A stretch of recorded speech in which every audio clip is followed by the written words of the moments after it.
Joseph, Jesus, and Mary, help my friend, Mr. Bailey. He never thinks about himself, God. That's why he's in trouble. I owe everything to George Bailey. Help him, dear Father. George is a good guy. Give him a break, God. I'm in trouble, Mr. Potter. I need help. Through some sort of an accident, my company's shortened their accounts. Oh, that's what the reporters wanted to talk to you about. Please help me, Mr. Potter. Help me, won't you, please? Dear Father in heaven, I'm not a praying man, but if you're up there and you can hear me, show me the way. I'm at the end of my rope, right? Show me the way, oh God.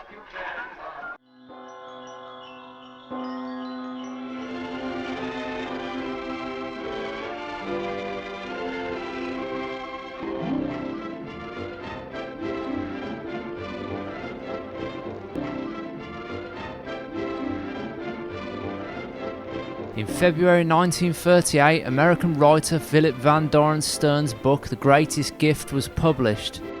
It had come to him in a dream years earlier and was reminiscent of the 1843 Charles Dickens novel A Christmas Carol.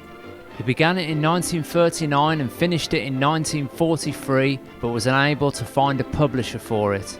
He sent 200 printed copies to friends as Christmas cards in December 1943.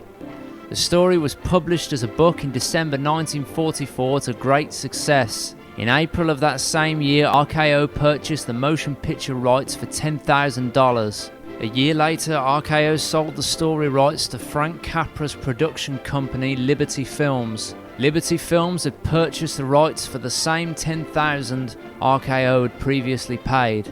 A year later, in 1964, Frank Capra had adapted The Greatest Gift into It's a Wonderful Life.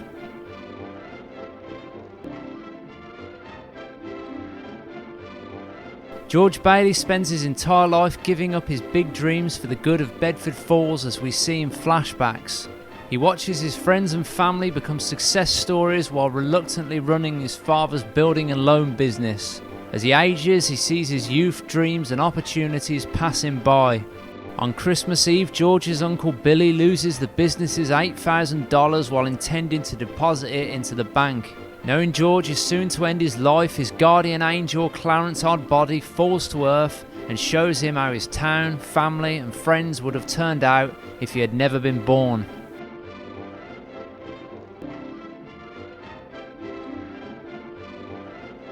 Filming began on April 15, 1946 and lasted just over 3 months. The film takes place from 1919 to December 24, 1945. Some of the scenes were shot at RKO Radio Picture Studios in Culver City, California. Other scenes were shot at the 89-acre RKO Movie Ranch in Encino. On this ranch they constructed the town of Bedford Falls. Covering 4 acres, the town consisted of a main street stretching 300 yards with 75 stores and buildings and a residential neighborhood. Capra built a working bank and planted 20 full-grown oak trees. Pigeons, cats and dogs were allowed to roam the mammoth set to give the town a lived-in feel. The RKO ranch was sold in 1954. The sets were bulldozed to the ground and houses built in their place. To this day, only 2 locations from the film survive.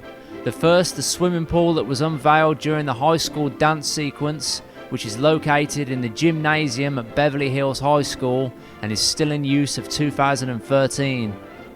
The second is the Martini Home, which is located in California.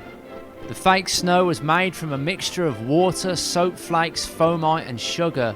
Before then, movie snow was usually made from untoasted cornflakes, which was so loud when stepped on that dialogue had to be redubbed afterwards. Despite being set around Christmas, the film was filmed during a heat wave. It got to be so hot that director Frank Capra gave everyone a day off to recuperate. There are several examples of product placement in Gower's drugstore, Coca-Cola, Patterson's tobacco pipes, Camel cigarettes, Lucky Stripes cigarettes, Chesterfield cigarettes, Sweet Caporal cigarettes, Vaseline hair tonic, cough syrup, Pepto-Bismol, Bayer aspirin and the Saturday Evening Post. One of the film's most popular posters shows an illustrated George holding Mary in the air, but this scene never appears in the film. When casting the leading role, Capra stated, "Of all actors' roles, I believe the most difficult is the role of a good Sam who doesn't know that he's a good Sam. I knew one man could play it, James Stewart." The two had previously collaborated on You Can't Take It With You in 1938 and Mr. Smith Goes to Washington. When James Stewart was offered the role, he accepted it without even reading the story. H.B. Warner was cast as the drugstore owner Mr. Gower. Warner had previously studied medicine before going into acting. In the confrontation scene between Mr. Gower and young George, H.B. Warner slapped him for real and made his ear bleed, reducing him to tears. Warner hugged him after the scene was shot, and according to others who worked on the film, Warner was really drunk during this scene. George! Yes, sir? You're not paid to be a canary? A long list of actors was considered for the role of Mr. Potter. Edward Arnold, Charles Bickford, Edgar Buchanan, Louis Calhern, Victor Jory, Raymond Massey, Thomas Mitchell, and Vincent Price. Lionel Barrymore was eventually cast. Mr. Potter is based on Ebenezer Scrooge of A Christmas Carol, with both characters being greedy, heartless misers. Potter, like Scrooge, is also implied to be a ruthless moneylender. At the time, Barrymore was famous for playing Ebenezer Scrooge in radio dramatisations of A Christmas Carol, so this made him perfect for the role. Early into production, Frank Capra wasn't happy with Barrymore's look and had the makeup team create a look based on the famous painting American Gothic.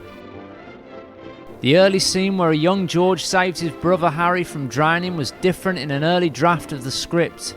The boys play ice hockey on the river, which is on Mr. Potter's property, as he watches with disdain. George shoots the puck, but it goes astray and breaks the no trespassing sign and lands in Potter's yard. Potter becomes irate and his gardener releases attack dogs, which cause the boys to flee. Harry falls in the ice and George saves him with the same results.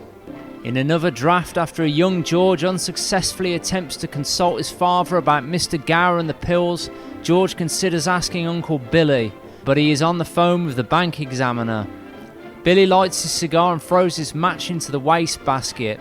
George then tries to get the attention of other characters, but to no avail. Then finally, George decides to deal with the Gower situation by himself. Alternative endings were also considered. Capra's first script had Bailey fall to his knees to recite the Lord's Prayer, but feeling that an overly religious tone undermined the emotional impact of the family and friends rushing to George's rescue, the closing scenes were rewritten.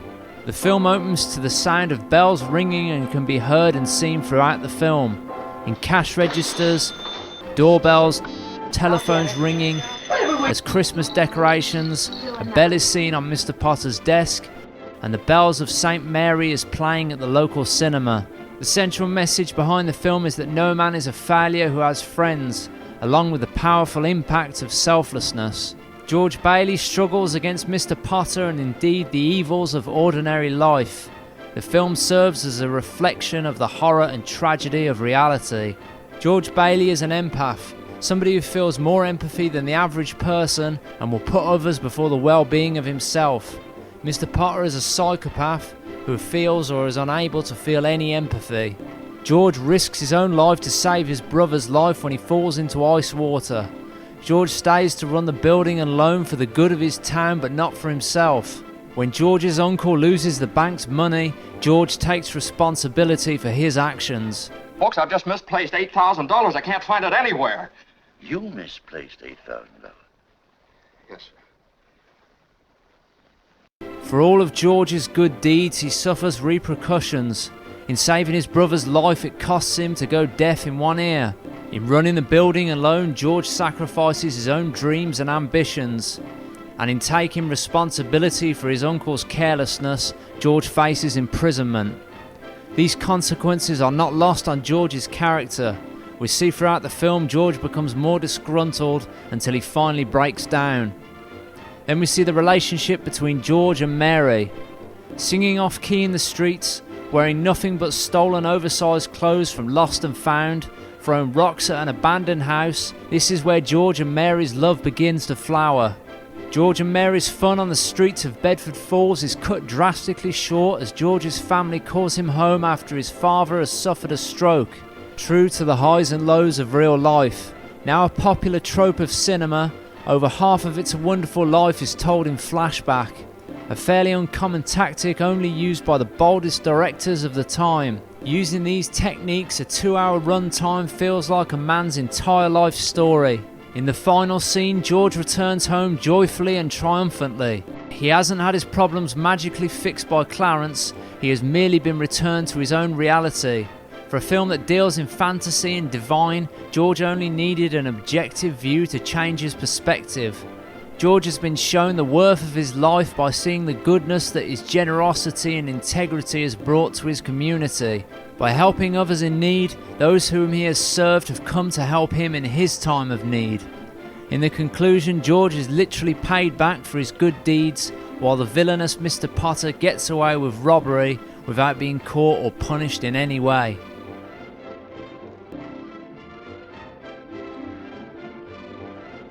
On completion, 2 of the writers called the film horrid and refused to see it when it was released. It's a Wonderful Life premiered at the Globe Theatre in New York on December 20th, 1946 to mixed reviews. Frank Capra believed the contemporary critical reviews were either universally negative or at best dismissive. The film recorded a loss of $525,000 at the box office for RKO. During the 1980s, the film became a holiday favourite, possibly due to its repeated showings each holiday season on hundreds of local television stations. Since its popularity grew, it's been remade countless times in film, musical theatre and radio productions. In 1977, a television movie remake titled It Happened One Christmas was released. It starred Orson Welles as Mr. Potter. The gender-reverse version of the film centered around Mary Bailey, with her being visited by a guardian angel while she contemplated suicide. Though it received positive reviews at the time, it was never issued to home media.